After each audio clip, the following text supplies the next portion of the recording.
আল্লাহর সিদ্ধান্ত হয়ে গেছে আজকের মক্কা বিজয়ের আজান দিবে ওই আফ্রিকার বেলাল। আল্লাহর নবী চোখের বাড়ি ছেড়ে কয় রে বেলাল কই আয় আয় বেলাল আয়। আল্লাহর আরশে আজিম থেকে সিদ্ধান্ত আজকে বিজয়ের আজান ওই বেলালের কণ্ঠে দেওয়া হবে। ওই বেলালের অন্তর ইমানের নূরের দ্বারা ভরপুর হওয়া একটা আলোকিত অন্তর। আল্লাহর নবী ডাকেন বেলাল আয় আয়। আল্লাহর দরবারের মুখ মনে হয় তুমি কবুল হয়ে গেছো। জঙ্গল থেকে আনিত বেলাল রাহমাতুল লিল আলামিনের কাছে এসে কালেমার পতাকা তলে আশ্রয় গ্রহণ করলেন। ওই বেলাল এত গরিব, পাপিষ্ট উমাইয়ার বাড়ি বেলাল চাকরি করে। বেলালের দিকে একদিন উমাইয়া তাকায় দেখে বেলাল ঠোঁট নাড়ায় নাড়ায় বলতেছে আহাদ আহাদ আহাদ। উমাইয়া বলে রে বেলাল কি বলো? বলে আল্লাহর জিকির করি। বলে আল্লাহ আবার কে? বলে তোমারে যিনি বানাইছেন তিনি হলেন আমার আল্লাহ। বলে বেলাল একবার বলছো, দ্বিতীয়বার এই কথা জানো আর না শুনি। বেলাল এতক্ষণ বলতো আস্তে, উমাইয়ার বাধার পরে এখন বেলালের আওয়াজ আরো বাড়তেছে আরো বাড়তেছে। কারণ ইমানদারের ইমানের উপরে বাধা দিলে ইমানদারের ইমানের স্পিরিট আরো বেড়ে যায়। বেলালের আওয়াজ বেড়ে গেল, উমাইয়ার মেজাজও গরম হয়ে গেল। বেলালের বাধা দেয়, বেলাল থামে না। বলে আমার পেটের মধ্যে ক্ষুধা, আমার এখন খানার দরকার, তুমি বয়ান দিলে হবে না। আমি রুটি খাইতে যেই মজা পাই, আমাকে তুমি অন্য খানা দিলেও কর্মা পোলাও দিলে এত মজা পাবো না। যেই বান্দা আমার আল্লাহর জিকিরে বড় মজা পায়, ওই বান্দারে বাধা দিলে মনে হয় যেন মরিয়া যাওয়া তার থেকে আরো ভালো। উমাইয়া বাধা দেয়, বেলাল আল্লাহরে ডাকবি না। বেলাল কয় আল্লাহ উমাইয়ারে ফিরায় দেও যেন আমারে বাধা দেয় না। ওই বেঈমান উমাইয়া বেলালকে বারণ করে, বেলাল থামে না। এক পর্যায়ে বেলালের পায়ে হাতে রশি লাগাইয়া, রশির আর একটা মাথা ঘোড়ার পায়ে লাগাইয়া আরবের উত্তপ্ত গরম বালুর উপরে ঘোড়াকে দৌড়াচ্ছে। আর ওই ঘোড়া রশির টানে টানে বেলালও হাসরাইতেছে। গরম বালুতে বেলালের চামড়াগুলো পড়ে যায়। বেলাল আল্লাহর দিকে তাকায় বলেন, ও মালিক, দুনিয়ার কষ্ট দেয় সহ্য করা সম্ভব, তুমি আমাকে ধৈর্য দাও, এরপরও আমি জাহান্নামের আযাব সহ্য করতে পারবো না রে আল্লাহ। রাস্তার কিনারা দিয়া হযরত আবু বকর সিদ্দিক হেঁটে যান। আবু বকর বেলালের কান্নার আওয়াজ পায় থমকে দাঁড়ায় গেলেন। আবু বকর ডাক দিয়া কয়, রে উমাইয়া, বেলালের আর মারবি না। তোদের ধর্মের এক গোলাম আমার কাছে আছে, এই গোলাম রে নিয়া বেলাল রে দিয়া দাও, না হয় বিক্রি করে দাও। বেলালকে আবু বকর কেনার জন্য রেডি হয়ে গেলেন। মায়ার নবী খবর পায়, কয় আবু বকর, আমারও কিছু টাকা শরীক রাখিও। হাসরের দিন যদি আল্লাহ বলে বেলালের খরিদ্দারকে, আমি নবী বলবো আল্লাহ আমিও বেলালের একজন খরিদ্দার। কারণ আবু বকর, ওই বেলালকে তুমি কতটুকু চেনো জানি না। আমি নবী বেলালকে মেরাজের রাত্রে আমি আরশে আজিম জান্নাতের মধ্যে তার হাঁটার আওয়াজ পেয়েছি। ওরে আবু বকর, ওই বেলালের এত দাম, উপরের অংশ কালো, ভিতরে তার নূরের মতো, ভেতরে ইমানের আলো। আল্লাহর নবী মদিনা থেকে চলে গেলেন রমজান মাসে মক্কা বিজয়ের স্লোগান নিয়ে। মক্কা বিজয় হয়ে গেল, নবী একটা হাতে লাঠি নিয়ে ভেতরের মূর্তিগুলো ভেঙ্গে ভেঙ্গে ফালায় দেয় আর বলে, ও আলী, জমজমের পানি দিয়া বাইতুল্লাহটারে ধুইয়া দাও। জমজমের পানি দিয়া বাইতুল্লাহ পরিষ্কার করে। আর নবী মুস্কি মুস্কি হাসেন, আবার মাঝে মাঝে চোখের পানি ছাড়ে। সাহাবায়ে কেরামরা আশ্চর্য, নবী হাসেন আবার কাঁদেন কেন? আল্লাহর নবী বলেন, ও সাহাবায়ে কেরাম, আমার কান্নার কারণ এই জন্মভূমিতে বেঈমানের আমাকে থাকতে দেয় নাই। আমার মা নাই, আমার বাবা নাই। এই বেঈমানের আমাকে কত কষ্ট দিয়ে তাড়ায় দিল। আজকে আমার মুখে আবার হাসি, সেই মক্কা আমাদের বিজয়।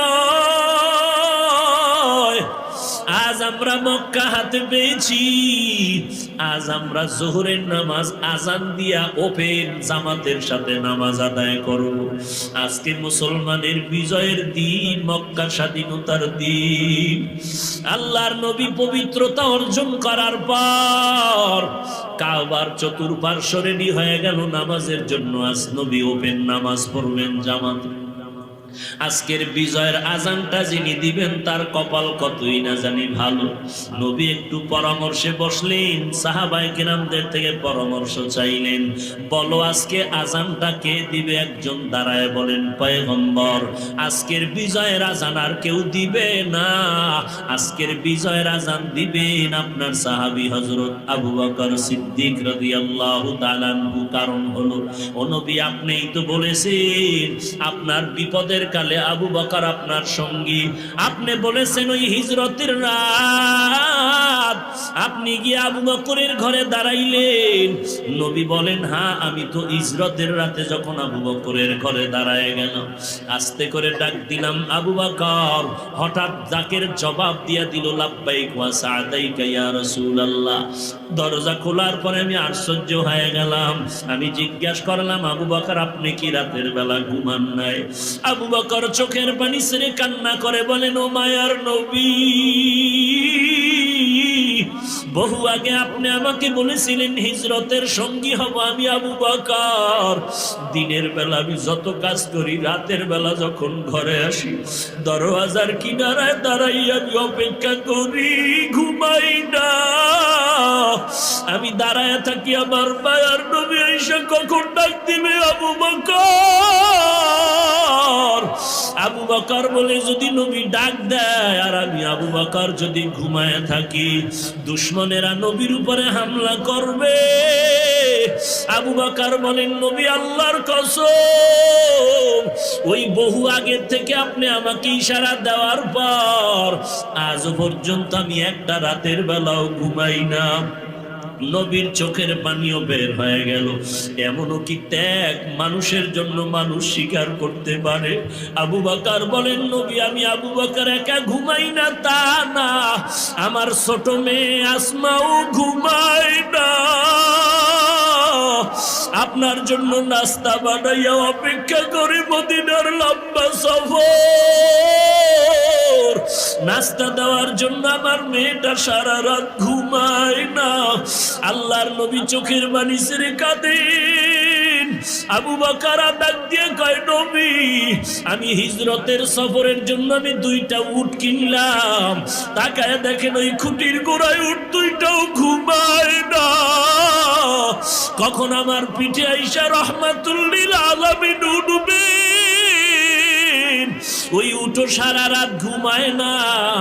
নবীর পথের ধারে তাকায় থাকে আর দেখি চোখ বেয়ে বেয়ে পানির ফোঁটা ভরে। আল্লাহর নবী দোয়া করেন, ওরে আবু বকর আজকে আবার কষ্টের জিন্দেগির রাত, আমার মা নাই, বাবাও নাই, আমার ঘরের চতুর্দিকে দুশমন। আমি বাইতুল্লাহর গিলাফ ধরে কান্না করেছি আর বলেছি, রে বাইতুল্লাহ আর বুঝি দেখা হবে না, চিরতরে বোধহয় আবার আজ মক্কা ছেড়ে যেতে হবে। আজকের আমার এই কষ্টের রাতে আমি দোয়া করি, ওরে মালিক আপনার আবু বকরকে দেওয়ার মতো কিছুই নাই।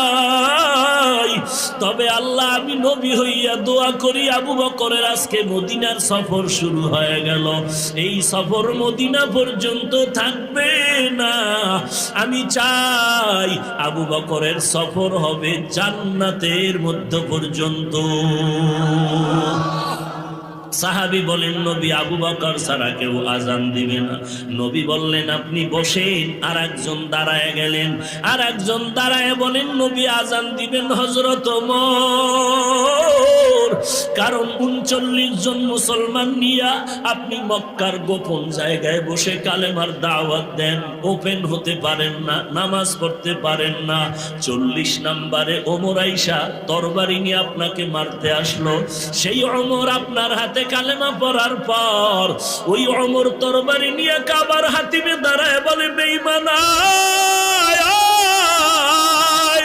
কালেমার পতাকা উড়ায় দিলাম, কে বাধা দিবি?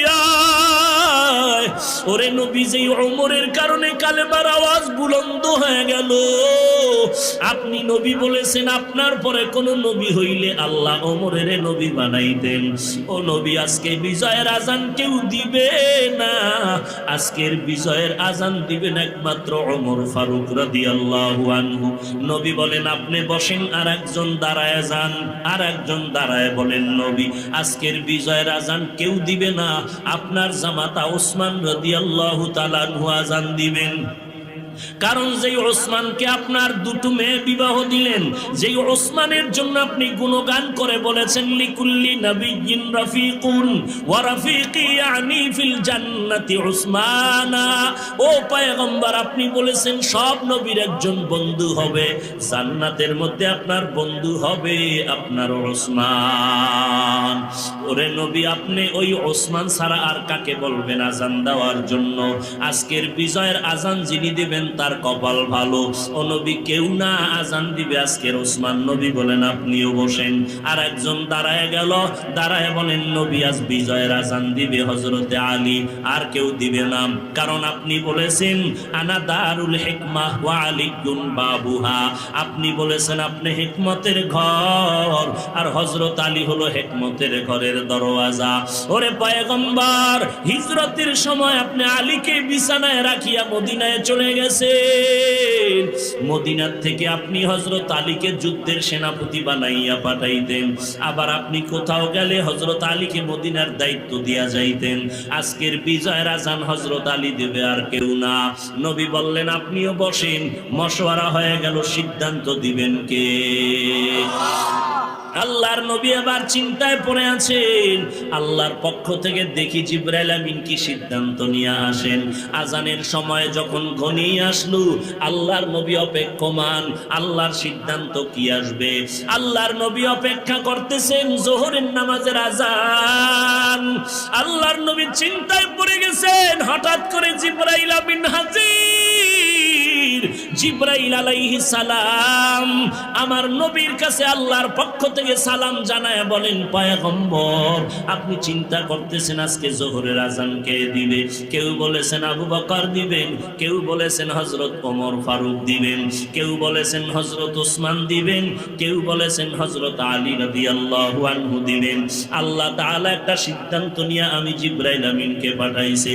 আজকের যোহরের বিজয়ের আজান হযরত আবু বকরের কণ্ঠে হবে না, আজকের বিজয়ের আজান ওমরের কণ্ঠে হবে না, আজকের বিজয়ের আজান উসমানের কণ্ঠেও হবে না, আজকের বিজয়ের আজান হযরত আলীর কণ্ঠেও হবে না। আল্লাহর সিদ্ধান্ত হয়ে গেছে, আজকের মক্কা বিজয়ের আজান দিবে ওই আফ্রিকার বেলাল। আল্লাহর নবী চোখের বাড়ি ছেড়ে কয়, রে বেলাল কই, আয় আয় বেলাল আয়। আল্লাহর আরশে আজিম থেকে সিদ্ধান্ত, আজকে বিজয়ের আজান ওই বেলালের কণ্ঠে দেওয়া হবে। ওই বেলালের অন্তরিমানের নূরের দ্বারা ভরপুর হওয়া একটা আলোকিত অন্তর। আল্লাহর নবী ডাকেন, বেলাল আয় আয়। আল্লাহর দরবারের মুখ মনে হয় তুমি কবুল হয়ে গেছো, আজকের বিজয়ের আজান বেলাল তোমার কণ্ঠে দেওয়া লাগবে। সবাই আশ্চর্য হয়ে গেল, এই বেলাল কোন বেলাল? যেই বেলাল আফ্রিকার জঙ্গল থেকে আসছে, বড় গরিব। ওরে টাকাওয়ালা গরিবের দিয়ে তাকাইয়া অবহেলা করবি না। এই ঢাকার শহরে কত গরিব রিক্সা ড্রাইভার আছে, আল্লাহর বান্দা পাগড়ি গলায় লাগাইয়া রিক্সার ড্রাইভারি করে, আজান যখন হয় রিক্সায় তালা লাগায় নামাজে দাঁড়ায় যায়। রাতের বেলা রিক্সা বন্ধ করিয়া রাতে ঘুমায় না, ওই যায় নামাজে বসে আল্লাহর কাছে কান্না করে আর বলে, ও মালিক, তুমি আমারে গরিব বানাইছো। আয় আল্লাহ, আজকে গরিব হইয়া মানুষের দ্বারে দ্বারে দৌড়াই, কিন্তু এমন গরিব বানাইও না যেতে আমার হারামের কাছে গিয়া ধর্ণা ধরতে হয়। আমি মরতে রাজি, হারাম খাইতে রাজি না রে আল্লাহ। রিক্সা চালাই, যা করি কষ্ট করি, তারপরও হারাম খাবো না। এরে ধনী আল্লাহর বান্দা, টাকার গরমে আজকে গরিবরে গালি দাও, আজকে তোমার খবর তুমি রাখো না। কোথায় তোমার মতো বড় লোক, কোথায় গেল? কই গেল গাদ্দাফি, কই গেল সাদ্দাম, কই গেল কোটিপতি? বাড়ি দাঁড়ানো আছে, বাড়িওয়ালা নাই।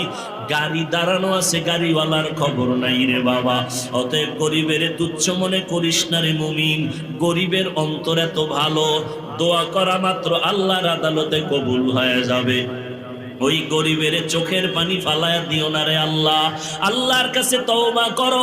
আর আল্লাহর বান্দা যদি গরিব দেখো, নামাজিওয়ালা দোয়া নাও, কারণ দোয়া নামাজি বান্দা, গরিব মানুষের দিলটা বড় নরম থাকে, দোয়া কবুল হয়ে যায়।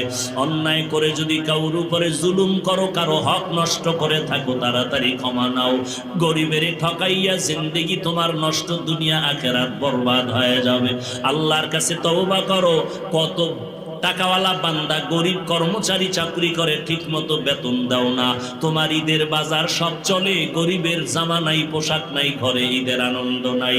এমন অভিশপ্ত জীবন নিয়ে যদি থাকো, দেখবা মরার আগেই তোমার বিপদ শুরু হয়ে যাবে।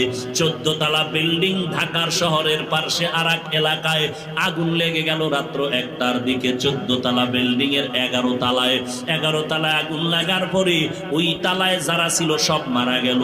বিল্ডিং এর মালিক পর্যন্ত মরে গেল। আমার পরিচিত ছিল মালিক। ওরে বাবা, কারণটা কি? 14 তলা বিল্ডিং এর 11 তলায় আগুন লাগিয়ে সব মরে গেল। 11 তলার উপরেও কারো ক্ষতি হলো না, 11 তলার নিচের কারো ক্ষতি হলো না, 11 তলার উপরে সব ধ্বংস হয়ে গেল। কারণ কি? তদন্ত করে দেখা হলো রাত 12টার পর ওই 11 তলার ভিতরে ল্যাংটা নাচ গান চলতেছিল আর মদের আড্ডা চলতেছিল। ওরে বাবা, অন্যায় করো, সীমাটা লঙ্ঘন হয়ে গেলে আর আল্লাহ ছাড় দিবে না। এরে কলিজার টুকরা যুবক, পায়ে হাত রেখে বলি, নবীর তরিকাটারে গলার মানা বানায় আল্লাহ। তোর মতো যুবক আজ দাড়িওয়ালা নামাজির অভাব নাই। ওরে যুবক, স্কুল কলেজে পড়ে, নামাজ ছাড়ে না। তোমার মতো যুবক শ্রমিকের কাজ করে, নামাজ বাদ দেয় না। তোমার আমার মতো যুবক কোটি টাকার মালিক, হারাম খায় না, ব্যবসা করে, হারাম পথে চলে না। তোমার আমার মতো যুবক আজকে দেখো ড্রাইভারি করে, নামাজ বাদ দেয় না। তুমি কেন পারবা না রে বাবা?